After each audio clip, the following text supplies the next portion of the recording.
Hello everyone. हमारा आज का टॉपिक ऑडिट ऑफ एनबीएफसी का। इसके अंदर 5 चार्ट हैं। फर्स्ट वन में बेसिक्स ऑफ एनबीएफसी को कवर अप किया गया है, जिसमें आप एनबीएफसी की intro, prudential norms and registration requirements को स्टडी करेंगे। चार्ट नंबर 2, इसके अंदर audit procedure and classification of fraud का टॉपिक कवर अप होगा। चार्ट नंबर 3 में ऑडिट चेकलिस्ट आएगी इन्वेस्टमेंट एंड क्रेडिट कंपनीज की। चार्ट नंबर 4 के अंदर ऑडिटर की जो रिपोर्टिंग है under the NBFC auditors report reserve bank directions के अंदर, उसको कवर अप करेंगे। एंड चार्ट नंबर 5 में कुछ मिसलेनियस टॉपिक जिसमें कारो, इंड एस एंड शेड्यूल 3 की डिस्कशन आएगी। तो स्टार्ट करते हैं फर्स्ट टॉपिक के साथ, बेसिक्स ऑफ एनबीएफसी। फर्स्ट हम बात कर लेते हैं बेसिक्स। एनबीएफसी है क्या? अ कंपनी जिसका प्रिंसिपल बिजनेस फाइनेंशियल एक्टिविटी का है, उस एंटिटी को हम एनबीएफसी का नाम देंगे। और किन सिचुएशन में यह कंसीडर किया जाएगा कि एक एनबीएफसी, एक एंटिटी का प्रिंसिपल बिजनेस फाइनेंशियल है? किन सिचुएशन में? उसके लिए एक 50-50 का टेस्ट होता है, जिसमें यदि कंपनी के टोटल असेट्स का 50% से ज्यादा फाइनेंशियल असेट्स हैं, कंपनी की टोटल इनकम के 50% से ज्यादा की इनकम इन फाइनेंशियल असेट्स के थ्रू हो रही हो, देन वी विल से कि कंपनी का प्रिंसिपल बिजनेस फाइनेंशियल एक्टिविटी है and hence it is a NBFC.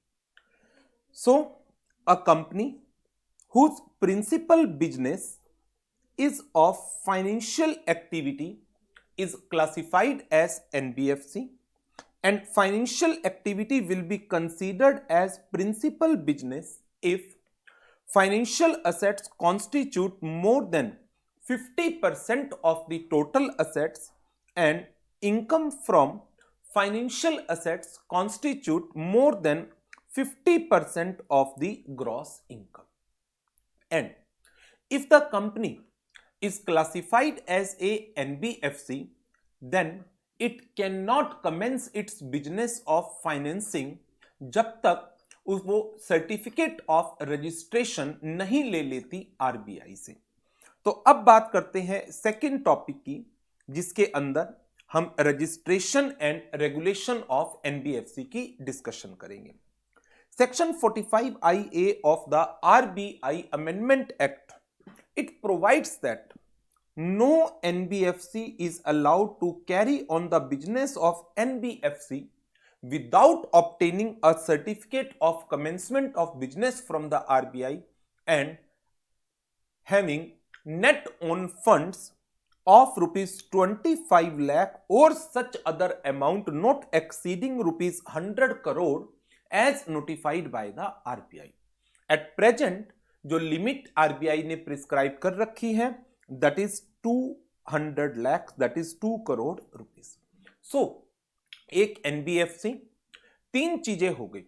Number 1, आप पहले 50-50 का टेस्ट देखें, क्या कंपनी 50-50 टेस्ट को पूरा कर रही है? यदि हां, देन कंपनी आपको आरबीआई से सर्टिफिकेट ऑफ रजिस्ट्रेशन लेना होगा एंड आपका नेट ओन फंड कम से कम 2 करोड़ रुपीस का हो। यदि ये सारी कंडीशंस पूरी होती हैं, देन कंपनी में carry on the business of financing activity. And इसके बाद फिर बात आ जाती है कि इस कंपनी को, एनबीएफसी को रेगुलेट कौन करेगा? NBFC is being regulated by the RBI. However, there are some companies which along with the financial business also carry on some other business like insurance. If the company is being regulated by any other regulator, say for example if the company is a listed company and is being regulated by the SEBI, Company is a insurance company initially and it is being regulated by IRDA. Company is a housing company and it is being regulated by NHB, National Housing Bank. In such situations, then dual regulations को ऑब्विएट करने के लिए कि dual regulations ना apply हो company के ऊपर, RBI से आपको सर्टिफिकेट लेना मैंडेटरी नहीं होगा. Registration is required where the financing activity is a principal business. However, to obviate dual regulation, certain NBFC which are being regulated by other regulators, they are exempted from the requirement of registration. For example, listed companies that are being regulated by the SEBI. For example, insurance companies that are being regulated by the IRDA. Housing finance companies that are being regulated by the National Housing Bank. तो ऐसे situation में RBI से registration की requirement की exemption available होगी. ये हो गया हमारा second aspect about the registration and regulation of NBFC. इसके बाद what are the various types of NBFC. NBFCs are classified in various categories like investment and credit company, infrastructure finance company, systemically important core investment companies, infrastructure debt fund, NBFC microfinance institution, non-banking financial company factors, and non-operative financial holding company. Earlier इनकी detail that was the part of our syllabus और study material में cover थी, but revised study material में इनकी detail सब हटा ली गई है. तो यदि एग्जाम में क्वेश्चन, वैसे तो मुझे लगता नहीं है अब आएगा, बट यदि पूछा जाता है देन आपको ये 7 हेडिंग्स ही लिखनी होंगी. इसके अलावा इनकी डिटेल, क्या क्राइटेरिया है एक एंटिटी का एक पर्टिकुलर कैटेगरी में क्लासिफाई होने का, उस क्राइटेरिया को एज सच लर्न करने की अब कोई रिक्वायरमेंट नहीं है. नाउ इसके बाद नेक्स्ट हमारा टॉपिक आ जाता है प्रूडेंशियल नॉर्म्स का. सिंपल से टॉपिक हैं जो आपने बैंकिंग कंपनीज में भी पढ़े हुए हैं. First one, capital requirement. Every NBFC shall maintain a capital ratio that consists of tier 1 capital and tier 2 capital of its aggregate risk weighted assets and risk adjusted value of balance sheet items, and which shall not be less than 15%. जैसे आप banking company के अंदर capital adequacy ratio को पढ़ते थे. Tier 1 capital, it should not be less than 10%. Income recognition जैसे banking sector में था, it shall be based upon recognised accounting principle. In case of NPA, NPA के केस में income should be recognised only when the income is actually realised. And reversal, कि यदि आपने किसी income को रियलाइजेशन प्रिंसिपल के ऊपर रिकॉग्नाइज कर लिया है and later on that asset is classified as the NPA and income is not being realized, then the income which is being realized need to be reversed. Any income which is recognized before the asset became NPA and remaining unrealized, it need to be reversed. इसको आपको reverse करना होगा. Asset classification in the same manner जैसे bank में था, standard, substandard, doubtful and loss assets. Non performing assets, any asset जहां पर interest over due है for a period 6 months or more. Term loan जहां पर इंस्टॉलमेंट ओवर ड्यू है for a period 6 months or more, या term loan जिनका interest over due है for a period 6 months or more. Any demand और call loan जिनका amount overdue है for a period 6 months or more, या जिनका amount overdue है for a period 6 months or more. Any other asset in respect of any other asset जहां पर उसकी interest income या any other income overdue है for a period 6 months और more. ठीक, तो फर्स्ट पॉइंट के अंदर एक सेकेंड,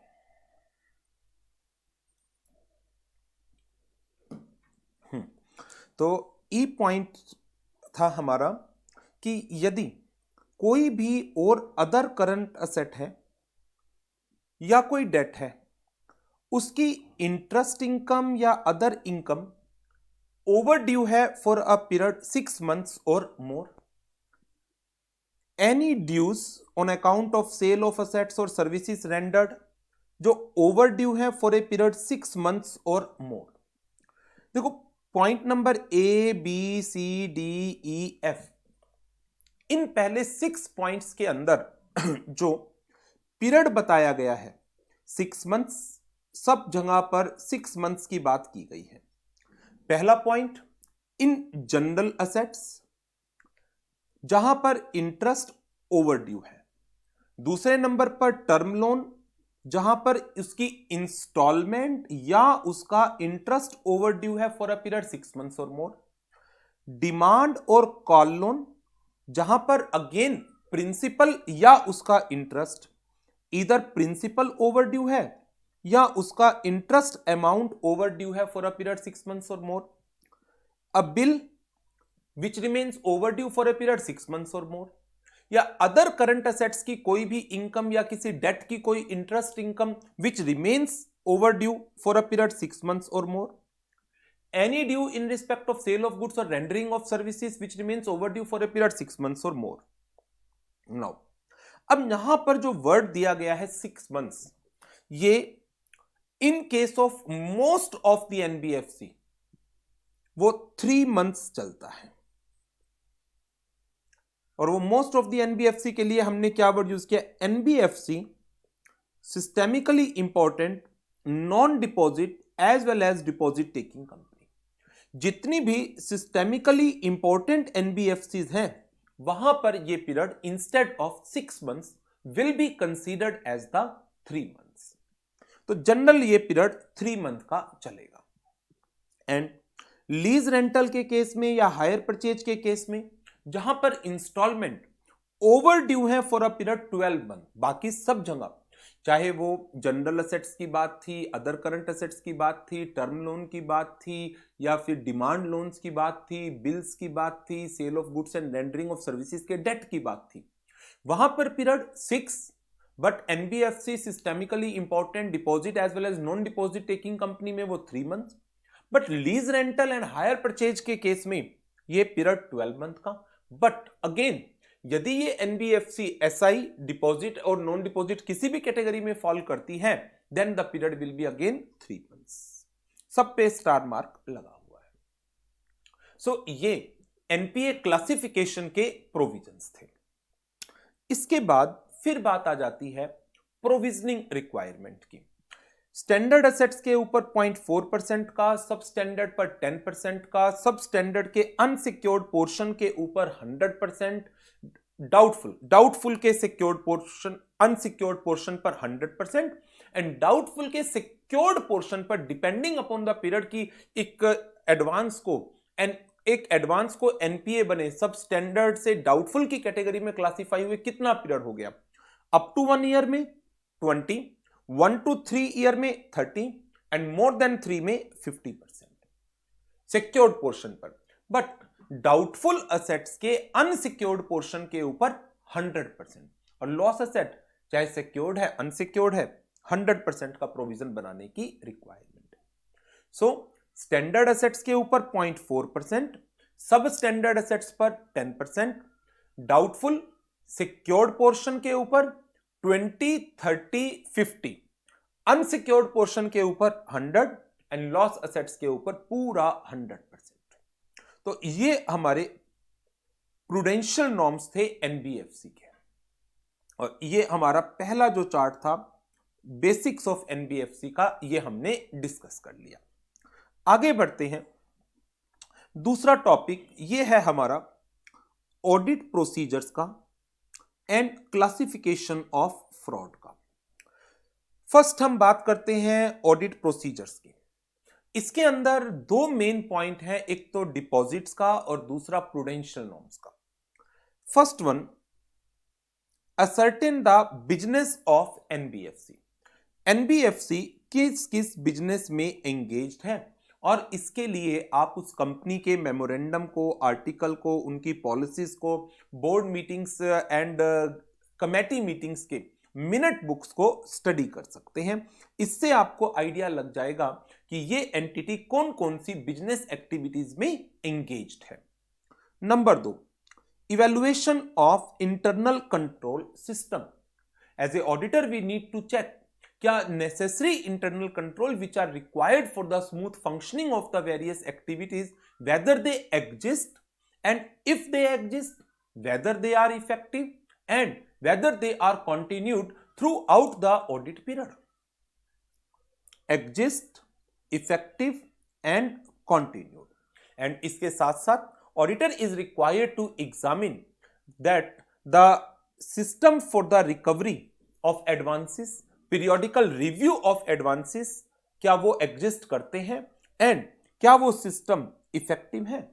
सो ऑडिटर को in general internal control system की एग्जिस्टेंस, इफेक्टिवनेस एंड कॉन्टिन्यूटी को चेक करना है and in particular he need to examine the review the effectiveness of the system for the recovery and the periodic review of advances. Next one, registration. Auditor should obtain a copy of registration from the NBFC. Registration अभी हमने पढ़ा, as per the requirement of section 45 IA of the RBI Act, every NBFC to commence its NBFC business is required to obtain a certificate of registration from the RBI. Next one, public deposit directions. NBFCs can be classified in two categories. Those NBFC which are accepting the deposit and those NBFC which are not accepting any deposit. If any NBFC is accepting any deposits, then as an auditor we need to examine whether the public deposit directions as issued by the RBI are being complied with or not. For that purpose, number 1, auditor should obtain a copy of credit rating that is being assigned to the NBFC. The objective of obtaining the copy of the credit rating is that an NBFC can accept the deposit only on the basis of the credit rating that is assigned to that NBFC. So जो credit rating एक NBFC को award की गई है by the credit rating agency, based upon that category of credit rating एक limit set होती है of public deposits.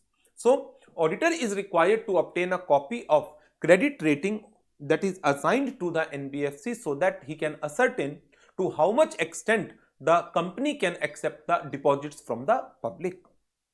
Number 2, interest and brokerage payments. If any deposit is being accepted by the NBFC, on that deposit interest is required to be paid. If the deposits are being accepted through the broker, then brokerage is required to be paid. So as an auditor we need to check whether the interest and the brokerage paid is within the limit and they are not paid in excess. Third one, written application. Ensure that all deposits are accepted only when a person apply in writing. That means application forms are there, only acceptance of the application form, only after obtaining the application form the deposit amount should be accepted. Deposit register. Check whether all the particulars are entered in the register. Complete particular, accurate particulars and timely entry in the register of deposits. Repayment of deposits.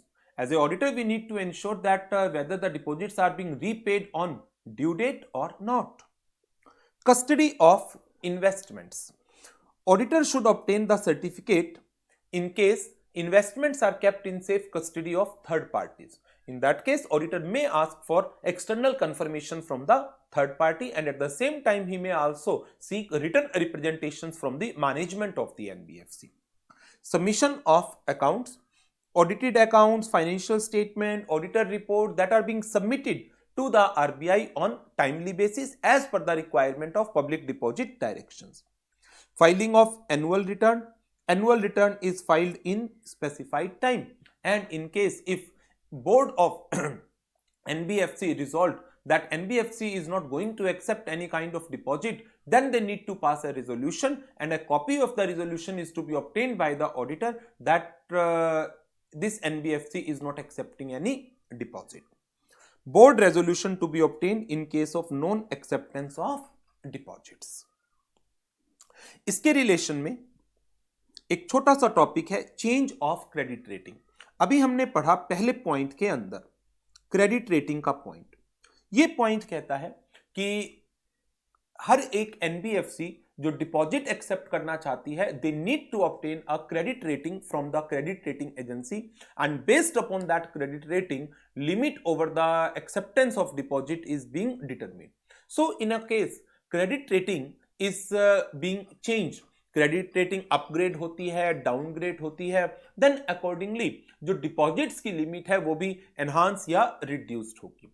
तो ऐसे situation में यदि कोई भी upgrading downgrading होती है, upgrading में तो कोई इशू है नहीं, बट यदि क्रेडिट रेटिंग डाउनग्रेड होती है तो आपको जो डिपॉजिट्स का अमाउंट है उसको भी सब्सटेंशियली ग्रेजुअली डिक्रीज करना पड़ेगा, एंड और इसकी इंटीमेशन भी टाइमली आपको आरबीआई के रीजनल ऑफिस जिसके थ्रू ये एनबीएफसी कंट्रोल हो रही है वहां पर देनी होगी. Change of credit rating.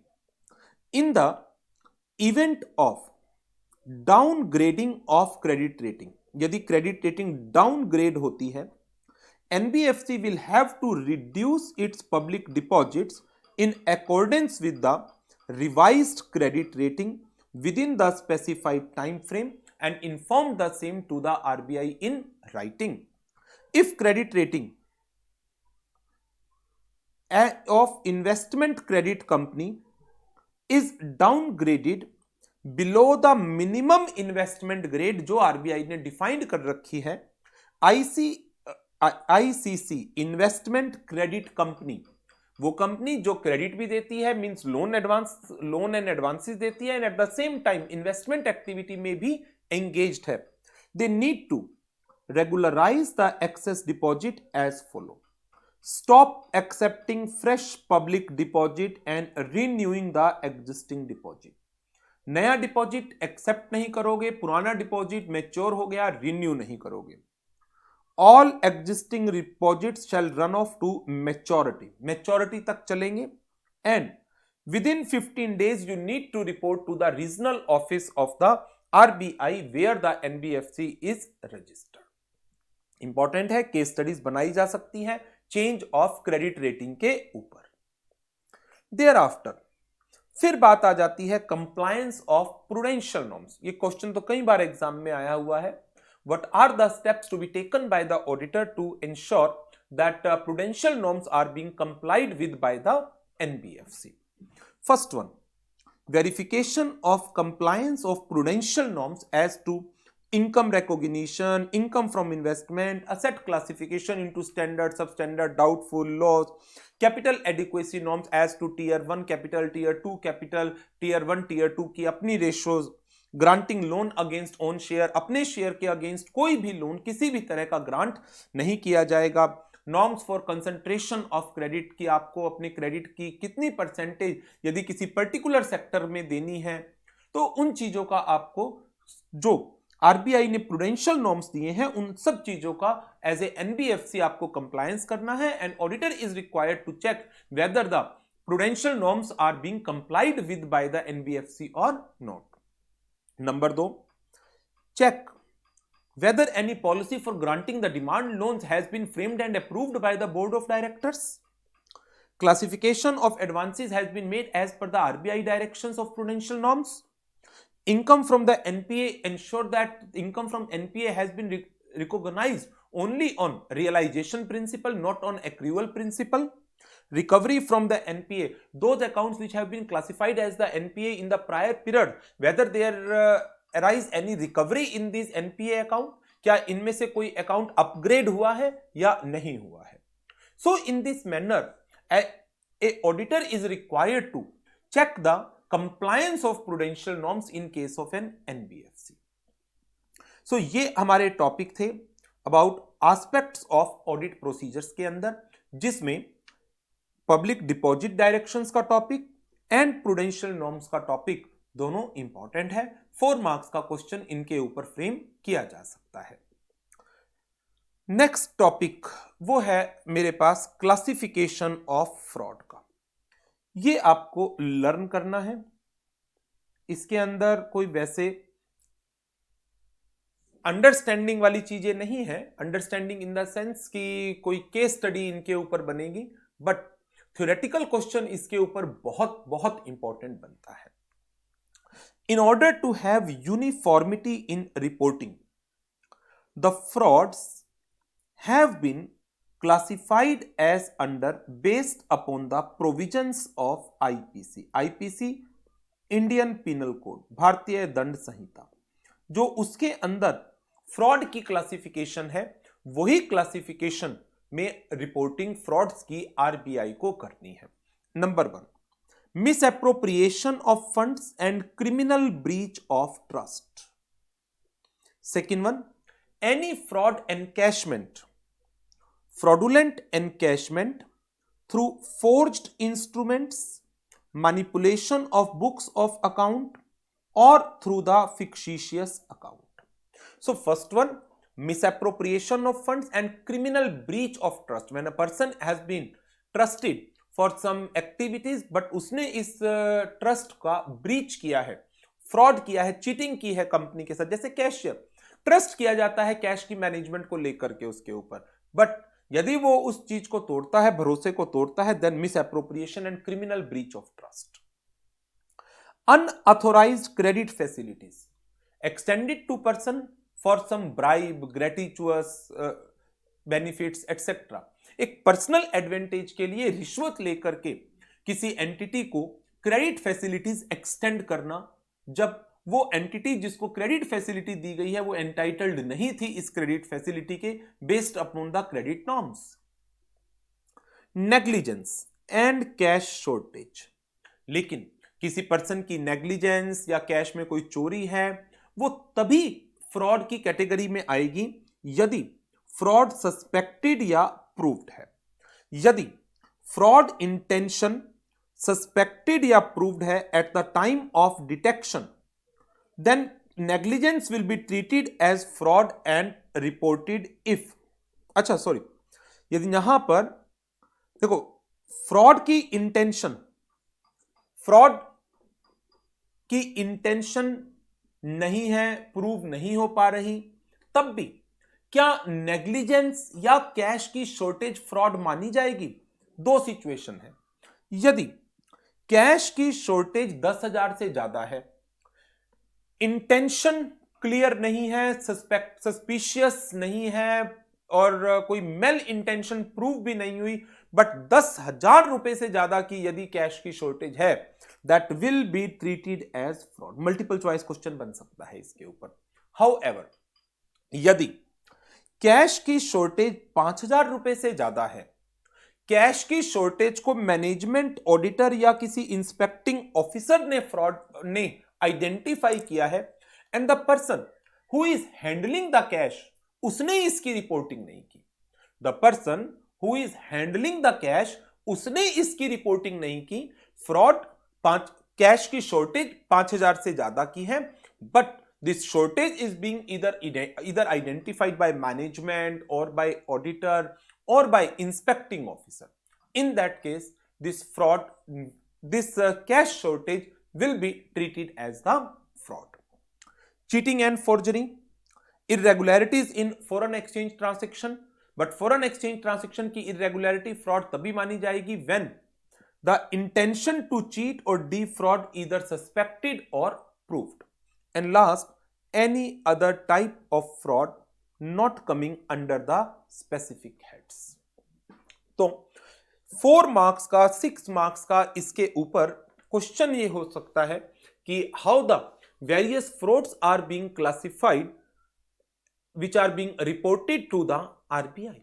So to bring uniformity in the reporting by various NBFCs, in case of various NBFCs, the reporting is to be made by classifying the frauds as per the criteria जो Indian penal code में दिया गया है, जिसके अंदर 7 categories हैं. First one, misappropriation and criminal breach of trust. Second one, fraudulent encashment. Third one, unauthorized credit facilities. Fourth one, negligence and cash shortage. Fifth one, cheating and forgery. Sixth category, irregularities of foreign exchange transaction. And seventh, any other which is not being categorized above. So ये हमारे 2 topic थे. First one जो था audit procedure का, and second one topic हमारा था classification of fraud के ऊपर. सो इस पर्टिकुलर वीडियो को मैं यहीं पर ओवर कर रहा हूं. अब आपको एक काम करना है, जितने टॉपिक मैंने आपको कराए इनके रिलेटेड जितने क्वेश्चंस हैं उनकी आपको डिटेल्ड प्रैक्टिस करनी है, और उनमें से 1-2 क्वेश्चन की रिटन प्रैक्टिस जरूर करनी है. और उसमें मैं आपको एडवाइस करूंगा, इधर आप क्लासिफिकेशन ऑफ फ्रॉड को याद करके लिखें, या फिर इसमें से तो ऐसा कुछ, रजिस्ट्रेशन की कोई केस स्टडीज मिल जाएगी आपको बुक के अंदर, उस केस स्टडीज के आंसर को लिख कर देखें. जब तक रिटन प्रैक्टिस नहीं होगी तब तक ये चीजें माइंड में रिटेन प्रॉपर तरीके से नहीं हो पाएंगी. So written practice is always recommended, advisable, और अच्छे नंबर के लिए ये एक बहुत प्री रिक्विजिट कैटेगरी का पॉइंट है. So this is all for this topic, और नेक्स्ट लेक्चर में फिर हम ऑडिट चेकलिस्ट की बात करेंगे and NBFC auditor report reserve bank directions के टॉपिक को लेंगे. Thank you very much and good bye.